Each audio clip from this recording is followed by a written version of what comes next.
শীতকাল আছে আর মূলোর পরোটা হবে না। চলুন তাহলে আজকে মূলোর পরোটা তৈরি করি।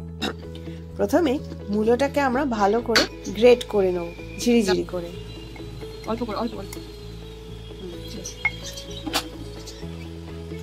এরপরে আমরা যে থালাতে ময়দা মাখবো সেটা নিয়ে নিচ্ছি আর তাতে দিয়ে দিচ্ছি অল্প করে নুন, চিনি, আদা গুঁড়ো, আদা পেস্ট দেওয়া যায় তো? হ্যাঁ, আদা গুঁড়ো কিংবা আদা পেস্ট, লঙ্কা গুঁড়ো,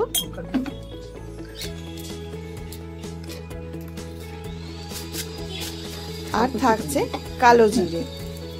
দিয়ে ভালো করে আমরা মূলোর মধ্যে মশলাটাকে ভালো করে মাখিয়ে নিচ্ছি। ভালো করে মাখানো হয়ে গেলে আমরা ওপর থেকে নিয়ে নিচ্ছি ময়দা। আপনারা চাইলে আটারও করতে পারেন বা আটা ময়দা মিশিয়েও করতে পারেন, কিন্তু ময়দা দিয়ে খেতে কিন্তু খুব ভালো লাগে।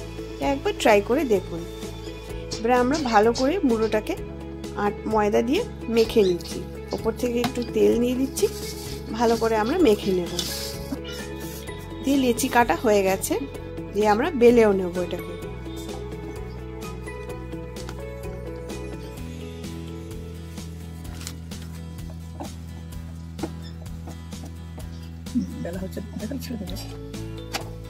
বেলা হয়ে গেলেই চাটু গরম করে আমরা আমাদের পরোটাটাকে দিয়ে দিচ্ছি। এপিট ওপিট করে ভালো করে সেঁকে নিচ্ছি।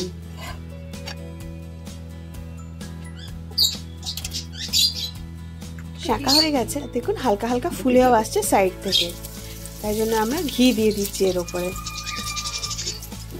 যেহেতু মূলোটা কাঁচা আছে তাই জন্য কিন্তু আমরা ভালো করে রুটিটাকে আগে সেঁকে নেব। এপিট ওপিট ভালো করে ঘি লাগিয়ে লাল লাল করে ভেজে নিচ্ছি।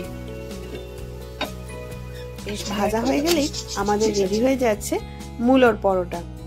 আচার দিয়ে কিন্তু খুব ভালো লাগে খেতে। একবার ট্রাই করে নিশ্চয়ই জানাবেন। ভালো লেগে থাকলে একটা লাইক, শেয়ার আর সাবস্ক্রাইব করে দেবেন।